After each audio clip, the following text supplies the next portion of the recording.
Assalamu alaikum. Thank you for joining me on this Thursday afternoon at the 1 o'clock show with me, Tasneem Peerjee, and this is Becoming a Mother and the musings of a Muslim midwife. Joining me today in the studio is the very lovely Lucy, as a bit of alliteration for you, from Nesting Lotus, who is a midwife and is also a aquanatal instructor. And I've also got Habeebah, who is mum of one currently, and is also has a specialist interest in pregnancy nutrition, and will be sharing information with us today. And I will also share with you the contact details if you want to get in touch. You can contact us on the studio line at 0116 4822 You can text or WhatsApp us any questions or any feedback or any of your own musings at 0774 8855 You can contact us through Facebook, Instagram, YouTube, LinkedIn, TikTok, Twitter, Spotify, and yeah, thank you. So if you've been listening to the show for the past 3 weeks, so this is our third show, you will have an idea of sort of the kind of things that we are really passionate about, the guests that joined us on the show, and my own passion as a midwife and as a human. So Lucy herself has a really specialist interest, a real specialist interest within staying active in pregnancy, and we'll be talking to her about what she does. So Lucy, why don't you go on and introduce yourself, and I'll put you straight on the spot. Yeah, no worries. So I'm Lucy. I'm one of the midwives on the home birth team. So I know you've already interviewed Helena, one of my colleagues, which was a really nice interview. I've been a midwife now for 14 years, qualified this year, and I've always been community-based, so worked in a sort of community clinic for 7 years, and then since the home birth team has been a thing, I've been a part of it because it's a big passion of mine, that sort of low risk and active birth. And then on my second maternity leave, I decided that it was a good idea to start a business. As you do, because you've got all the time in the world when you've got a toddler and a newborn. But a really big passion of mine was water-based activity in pregnancy and postnatally. I'm a huge water baby myself, and would much rather get in a pool and have a swim than sort of go in a gym class or anything like that. So I wanted to find an alternative to land-based exercise for women, and felt that it was really needed because there's not anything around Leicestershire currently that offers that, apart from I think one leisure centre out in the county. So it was just a big passion of mine to sort of bring that option in for women, because I know that sort of land-based exercise isn't everybody's cup of tea. No, and for a lot of people during pregnancy, it can be quite difficult to move because of aches and pains land-based. So being underwater is actually more comfortable, and movement is much easier. Absolutely, you've got the buoyancy of the water, especially as that bump grows, you feel heavier. Actually getting in a big pool of water that supports that weight for a little bit and takes that off of your feet and your pelvis and your back, it's 100%, definitely recommend. So lots and lots of benefits to sort of water itself. We all know that swimming and sort of aqua-based exercise outside of pregnancy or within pregnancy is really good on the joints, really low impact. So again, as that sort of bump grows, the centre of gravity changes, you are supported within that water rather than sort of if you're out on land doing other things. That's really interesting. And Habeebah, you are also someone who brings a lot of knowledge to the table when it comes to nutrition in pregnancy. Now, I think that you're well placed because you are also currently expecting number 2, and you are someone who's been sharing a lot about what they eat in the day. So why is nutrition important to you? I first started sharing because, I just like to share what I used to eat and things like that. And then I just used to get loads of questions from people, like people that used to follow and stuff. So it became a little bit more educational. But again, I always say that, like, I never give out medical advice or anything like that. I always just share opinions of, my own lifestyle and stuff, and people take advice and inspiration and stuff from that. It's just a passion of mine, like from my own lifestyle, changes that I made within myself, and then just sharing it out with the public. So nutrition, like, it was already important to me before I became pregnant, and then even more so, growing a child. So, like, I always tell people, like, planning for a baby, it should start from, way before you even think about, having a baby.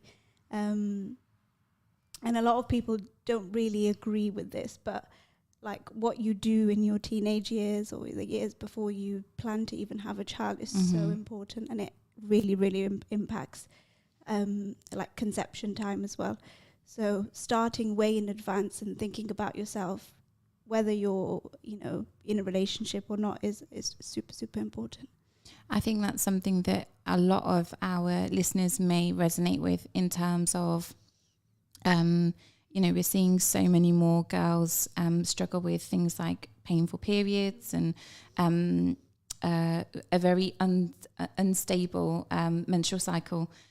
So that's probably something that listeners will be keen to be thinking about as well, because for us, we almost take our bodies for granted, don't we? We think that, we're made to last forever, and if something stops working, we're kind of like, why doesn't it work? And we're often given pills to make it, to mask the symptoms, but we don't actually question, what else could we do? Movement in pregnancy, movement outside of pregnancy is really, really important, as is what we put into our bodies. Lucy, your research, you've done some research as well, haven't you? You've done a little bit of work for your Chief Nurse Fellow, and this has been a part of your development as a midwife. Will you talk to us about that? Yeah, sure. So as a part of sort of leadership and development, I wanted to take on a little bit of a sort of project.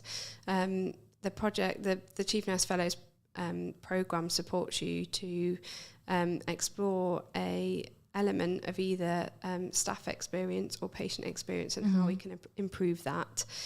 And the one thing that I'm sure everybody who's been through the sort of maternity system can resonate with is the fact that appointments can be really quite overwhelming, both for the midwives and for the women and families. We have appointment slots, and we have to fit so much information into those appointments. And the paperwork. And the computing. And the phone calls that we sometimes have to make within those as well. And also have time to listen to women and actually sort of answer those questions that are sort of outside of the direct care questions. So I noticed that we don't often speak much about activity in pregnancy. We mentioned that obviously a healthy lifestyle is really important alongside a healthy diet, but we don't often elaborate on that because quite simply we don't have time. So I wanted to come up with a way of being able to signpost women to information that was appropriate and supported by the NHS. So I'm going to ask you a question here, because within the local community, I think a lot of women are told by elders within the family that they shouldn't be moving, they shouldn't be exercising, because it's a risk to the pregnancy. What would you say about that? Generally, speaking, exercise is perfectly safe in pregnancy. Obviously, you have to be aware of what you're doing and how you are moving. But there's lots of things that you can do to ensure that the things that you participate in are appropriate. And exercise doesn't have to be a planned gym class or, going swimming or, doing a park run. It doesn't have to be something that you have to commit to for an hour and absolutely, slog your guts out at. It can literally be take the stairs instead of the lift in a shop. It can be, dancing around the kitchen with your toddler. It can be taking the dog for a walk. That's all included in your sort of daily exercise. Government recommends that pre and postnatal ladies aim for about 150 minutes of exercise a week. That would work out to about 30 to 45 minutes a day. Yeah. And like I say, that includes your dog walk and everything like that. And the thing, doing the school run, walking to work, I don't know, lots of NHS workers, they clock up a lot of steps just walking through the wards and things. So, you know, it doesn't have to be sort of premeditated exercise. It's just being aware of that sort of guidance and looking at where you can fit that into your week. If you do live more of a sedentary kind of lifestyle, lots of people are working from home these days, so it's taking those regular movement breaks and, you know, looking at where you can introduce a little bit of movement and activity into your sort of working week. I actually read something the other day about how like physically being prepared for birth isn't important because the body should be able to grow and birth the baby itself. But you're an optimal birth practitioner as well, aren't you? You've done your optimal birth training. You know, I always mistake it. But from what you know as a midwife, would you say that that's not right, that you know, you just sort of do nothing and just hope that your muscles will do what it needs to? I think that's a really hard question because we couldn't measure that either way. If No, you were we really couldn't. active, That's true. You know, you could go on and have that sort of nice low risk active birth, but then you've got some women who don't do anything and still achieve that outcome. That's so interesting. I think that'd be really hard to measure, but what we do know is that keeping you know, nice and active, however you choose to do that, it has lots of benefits. So I can run through a couple. So things like improved sleep, which is something that I think we've all struggled with in pregnancy. Alleviates aches and pains, particularly acronatal can relieve things like nausea, which is a massive thing, you know, especially if you're suffering for, you know, quite extended periods of time, which some ladies do. It means that you're less likely to encounter things like instrumental births because you're sort of trained. You've got bigger endurance because you've trained those muscles and things. You're more likely to have that low risk birth because you've probably got the movement and flexibility to achieve that. Helps with swelling of lower limbs. It can help reducing blood pressure. Cardiovascular health is massive with any kind of fitness, of course. But you know, particularly in pregnancy when you're actually pumping around more blood than sort of normal outside of pregnancy. It reduces your risk of gestational diabetes. There's lots and lots of benefits to having that active element to your pregnancy. I think those aches and pains that women generally experience, like leg cramps and disc, like restless legs, that can all, I hear a lot of women complaining about them. Yeah, so I think just like I say, there'd be no measure particularly, but I think the benefits far outweigh the sort of the risk of being sedentary and inactive. Yeah, absolutely. Can I put you on the spot and ask you a question as well? Yeah, of course. Like, I agree with Tasneem. In our community, we get told a lot to rest. You know, rest before the baby comes. Mom tells me that now as well. And I know that there's a lot of stats around women from like BAME communities who tear a lot in pregnancy. Do you think that like the lack of exercise and stuff that we do, or the advice that we get given, is correlated towards, you know? Do you mean in relation to tear specifically? And, you know, trauma and stuff that happens in birth with these communities?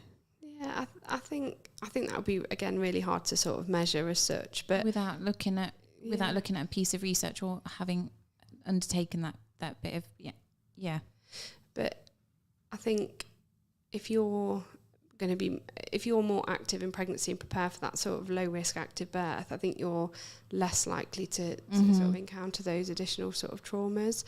For example, just even reducing your risk of an instrumental birth alone, and that then sort of has a knock-on effect on the fact that you're going to encounter sort of less damage or trauma, you know, to the perineum. Absolutely. With all those things. So there's also that element of, you know, if you're like physically weaker because you haven't been able to build up that strength, then it could well mean that you end up being in positions that put you more at risk of those complications, like being on your back during birth. So that could potentially also be contributing. Yeah, for sure. You know, you use muscles that you don't even know exist when you're in labour, don't you? So I think everybody has a few aches and pains afterwards. But yeah, I think I wouldn't know the direct correlation between sort of staying active and sort of tear rates. But I do think having that more active birth, you're less likely to encounter those things just because of positioning and everything. So thinking about this, the way we're moving our body is really important. Why is nutrition important in pregnancy? From what you've taught yourself, from what you've learnt, and what you do for yourself, Habeebah? Well, what we eat directly affects, how we move, how we breathe, how we sleep, everything, how we function. Minerals obviously are such a big important part of that. Without that, we can't function. How our cells, everything that's going on inside. So obviously everything we put into our body, it's working on from the inside. One of the main things that I've go on about a lot is about blood sugar balance. A lot of people think that it's to do with diabetes and stuff, and they don't really I don't want to go too much sciencey into it. No. But what you eat affects your blood sugar, whether you're diabetic or not, every single human. And blood sugar is so important for hormone production, and hormones control our whole bodies. If we're not balancing our blood sugar, eating regularly throughout the day, eating the right foods and stuff like that, every single cell that's in our body is affected by that. So I always go on and on and on about balancing blood sugar. So eating at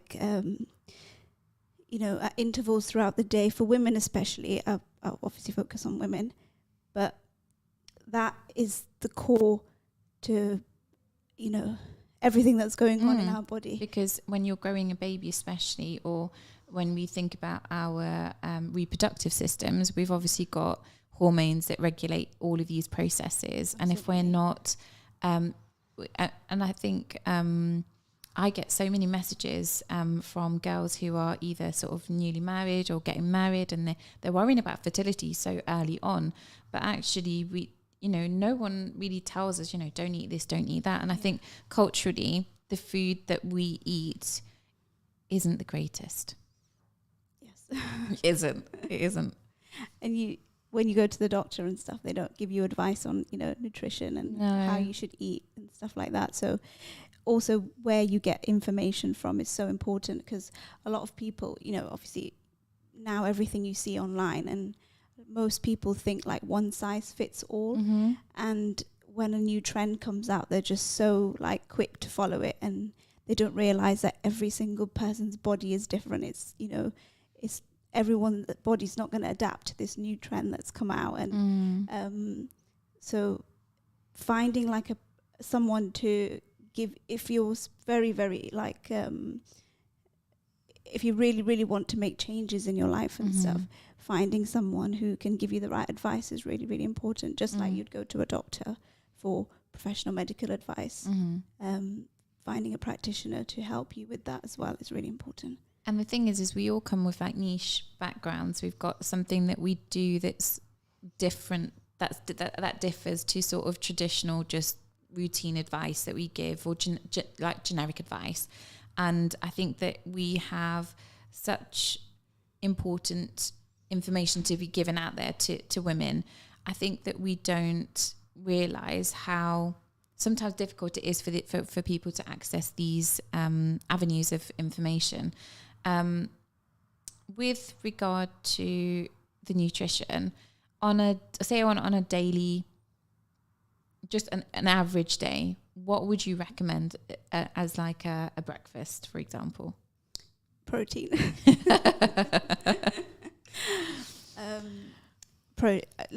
Yeah. And when we say protein, we're not talking about protein bars or protein shakes and stuff like that. My focus is on real food over cutting corners. So I'm all about eating real whole foods over I'm not against supplements.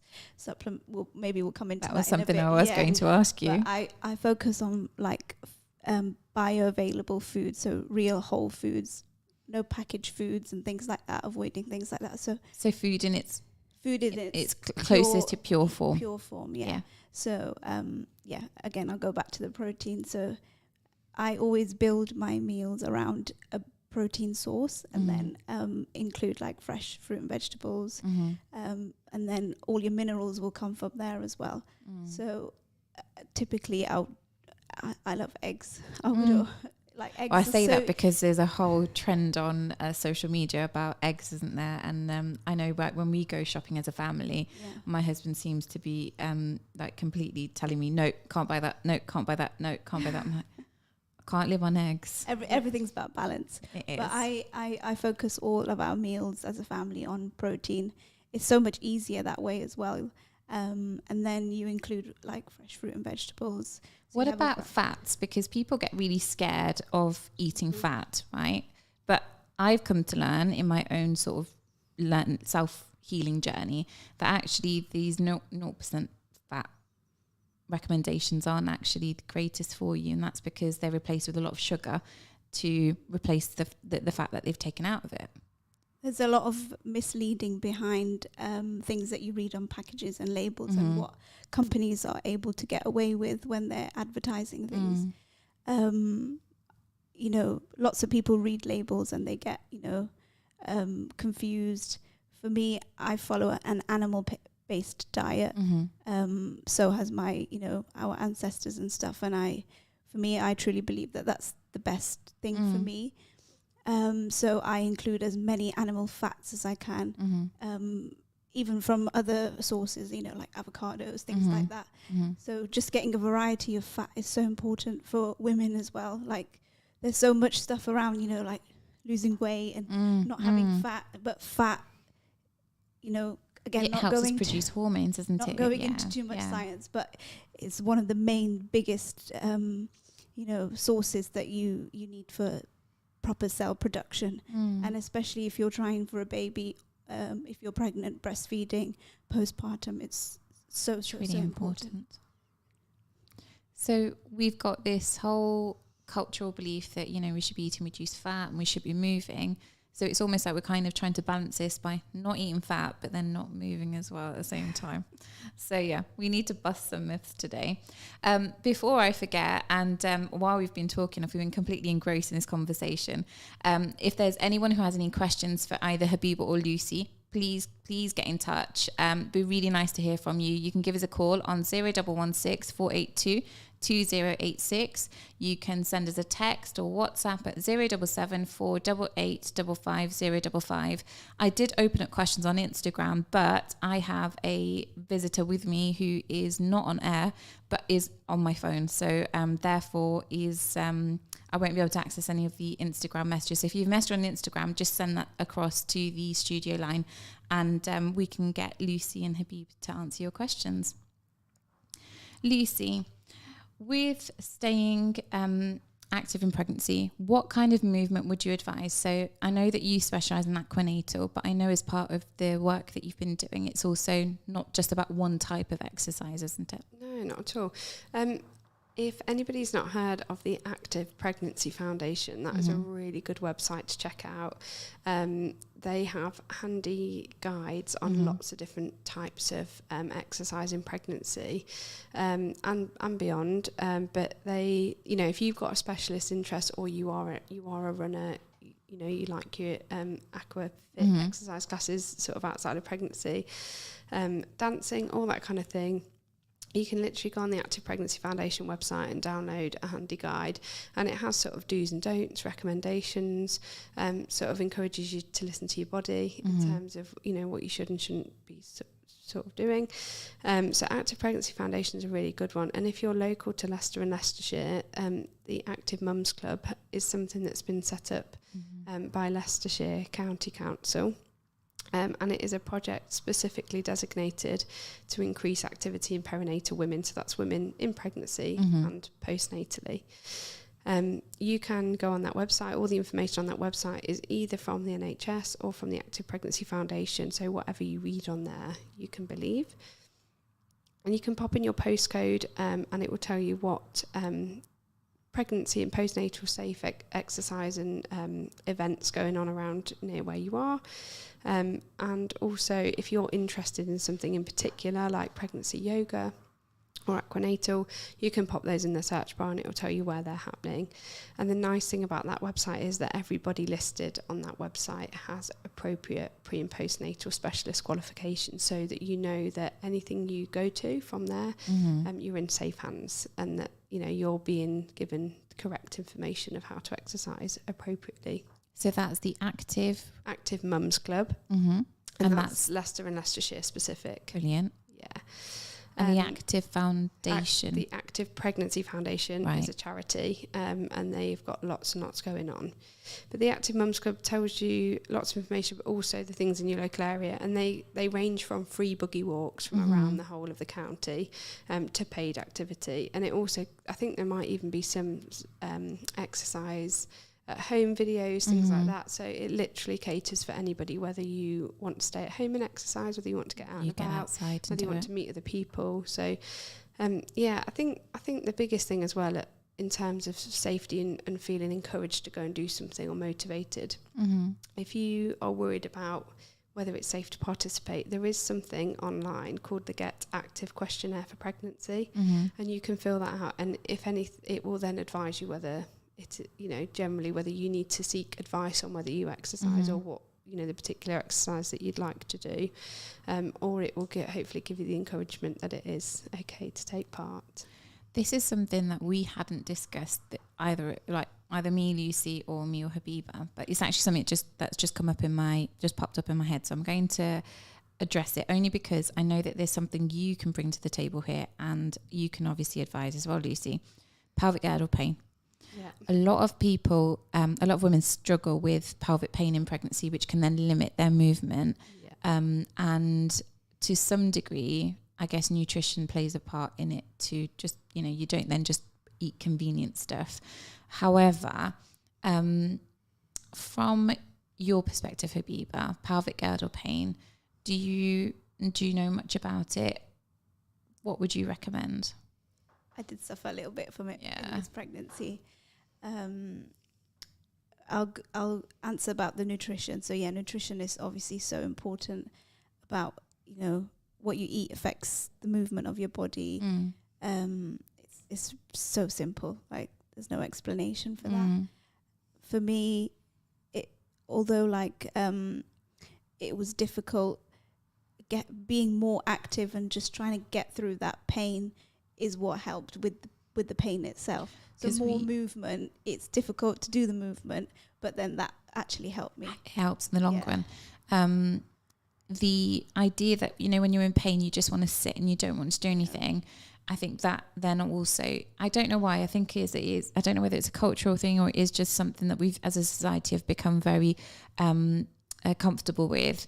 No, we don't do that, because it's painful. But actually movement is so important, especially for us as we age, because when we are expecting, when we birth our babies and in that postnatal period, actually we become weaker because we're not strengthening the body. And that could be through nutrition, it could be through movement, it could be through exercise. And I think that generally within local communities, I don't think that women really understand the essence of movement, or they know, I think exercise is often seen as like the fitness industry. It's seen as protein bars, it's seen as protein shakes and these expensive items, where actually you can make it really simple for yourself and think about these resources that women can access, and they can learn more about how they can move their body, not just to get in shape, but it's more about, long-term health. It's like I said at the start of the show, we are given one body and we basically push it to its absolute limit until it stops working, and then we're told, right, take a pill and that's it, job done. And we never really question why we're taking the pill, or why we're feeling the side effects of the pill. We just generally seem to accept what's being told to us, and we don't really look any further for that information. But pelvic girdle pain, coming back to that before I lose my tangent, is treatable. And I know that a lot of women who are listening may have heard about pelvic girdle pain, but it's often, the misconception is that it's a normal part of pregnancy and that it's not treatable, but actually through movement and manual therapy, you can treat it. So just something for you to all to be aware of. Things like Aquanatal are great for the ladies suffering particularly with pelvic girdle. Yeah, because you've got the support of the water, and obviously it's low impact. I know in our classes that we definitely tailor movements to the women that are in the classes. So we do a bit of health screening. They fill in a health questionnaire before they come, and then every week I will ask, because obviously I suppose you guys can resonate with this, but you know, things change week on week, don't they? What aches one week doesn't ache the next. You've got leg cramps or something, or you can't sleep. So we always do a little bit of a check-in with everybody and make sure, and there are tailored movements for people suffering with particularly things like pelvic girdle pain, so that we know that we can support them. And actually what we don't want to do during exercise is aggravate them, because we don't want you to be in any more pain than you're already in. What we want to do is relieve that a little bit for you. I know the physiotherapists generally recommend sort of water-based activity for ladies that are particularly suffering, and we've had a few people attend our classes because of the recommendation directly from the physios to take part. So I think sometimes in pregnancy, when we're feeling, you know, some ladies feel really particularly rough at the beginning, don't they, with all that nausea and sickness, and then as things progress, you get all those aches and pains. It's really hard to motivate yourself to actually go and do something. But I think if you've got the reassurance that what you're doing is safe and actually can reverse a few of those side effects for you, then that's all the more reason to grab your bag and get out the door and go and join in with something. But we've had a question come through. Is the pelvic floor worth training before pregnancy? If so, how early? You should be doing your pelvic floor exercises regardless of pregnancy, woman. Yeah, absolutely. Pelvic floor is a massive part. So regardless of what birth you end up having, pelvic floor is definitely affected. You've had the weight of a baby, that bag of water, the placenta on that for the whole...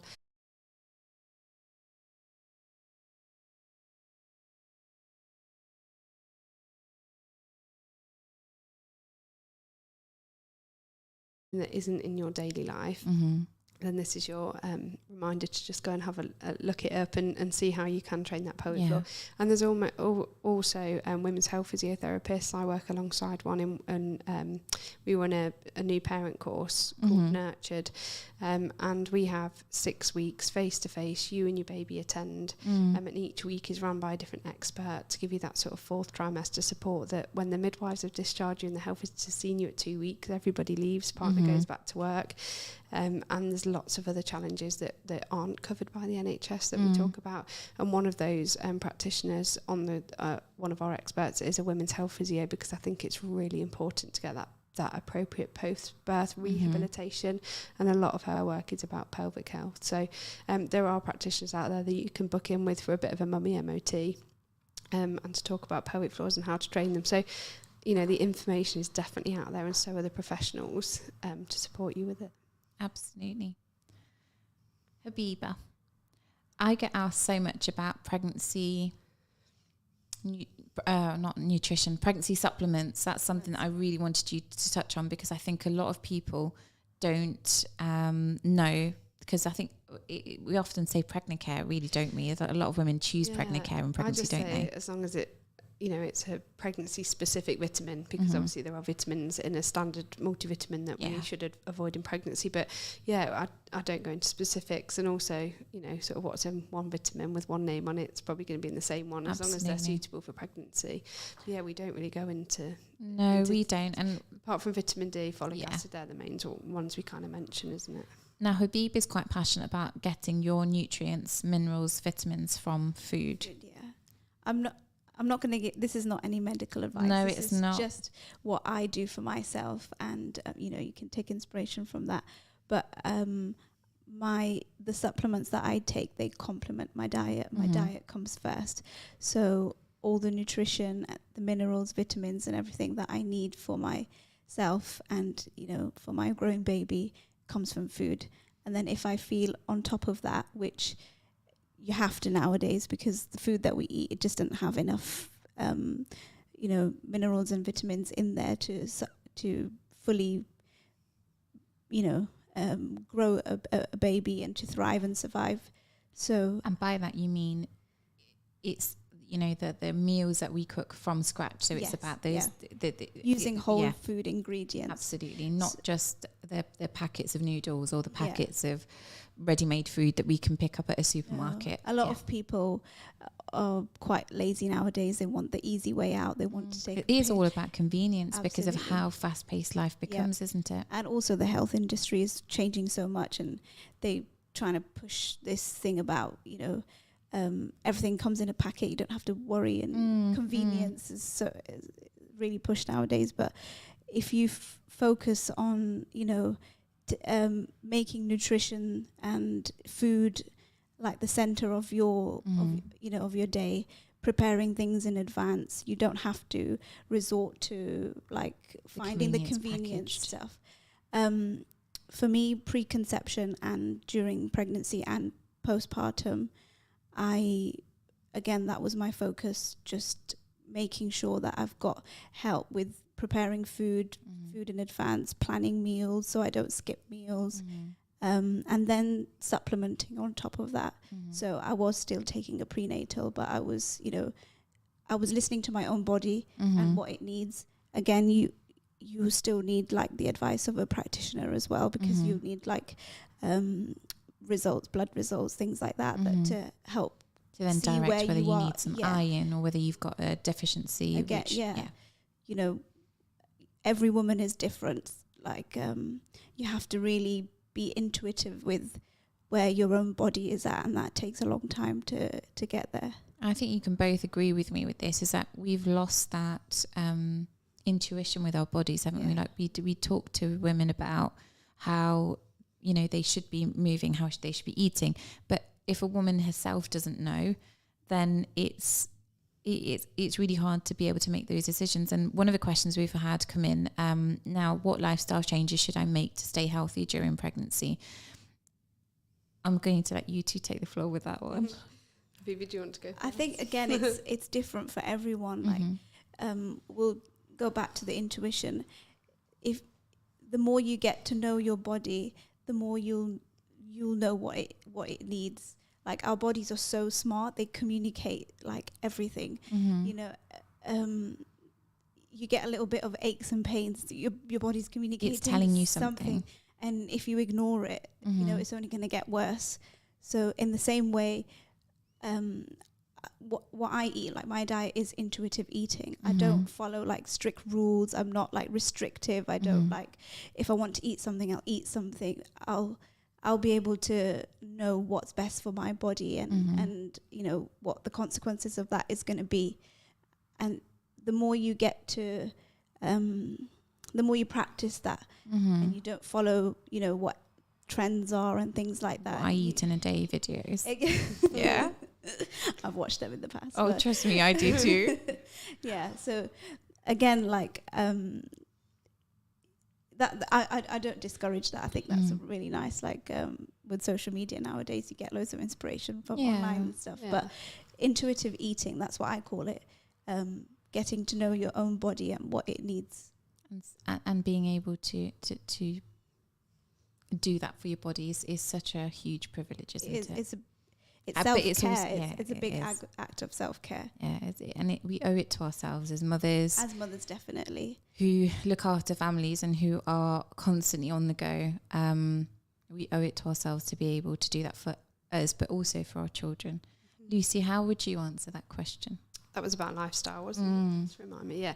I think it's just being aware of things. So rest is really important. So getting enough sleep. I know we were talking about rest a bit earlier and kind of going on the other extreme of that, of doing need to move.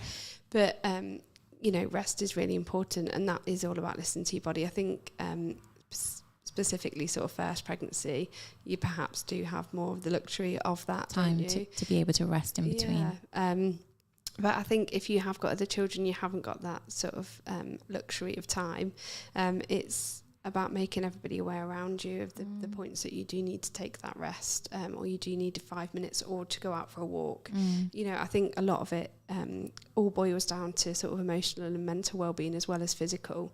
And that's sort of where your exercise comes in, or walking the dog, or, dancing in the kitchen, anything that will give you those endorphins and actually make you feel like you're looking after you. Because I've got 2 children, so a nearly 5-year-old and a nearly 3-year-old, and my pregnancy second time round was a different ball game, because you can't just sit and think, I'll have a lie-in today because I'm tired, or you know, life goes on, doesn't it? Whether it's a Monday morning or a Saturday morning, you're up.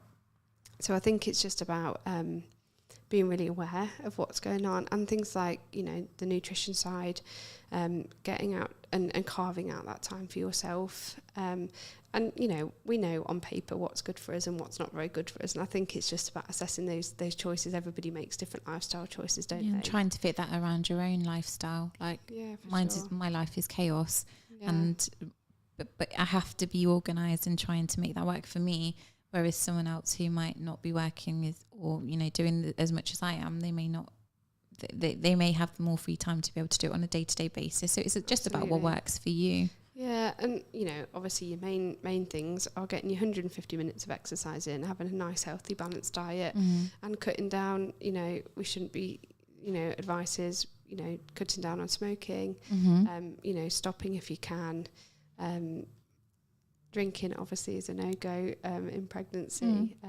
You know, that's the recommendation. So I think it's about assessing what your lifestyle looks like now, or pre-pregnancy, and actually how would it benefit me to change that as this sort of process goes on. And nothing has to be immediate. It can be, you know, small changes as things go, because habits are hard to break, aren't they? And sometimes you just need a biscuit to survive that morning with your toddler if you've not had time for breakfast.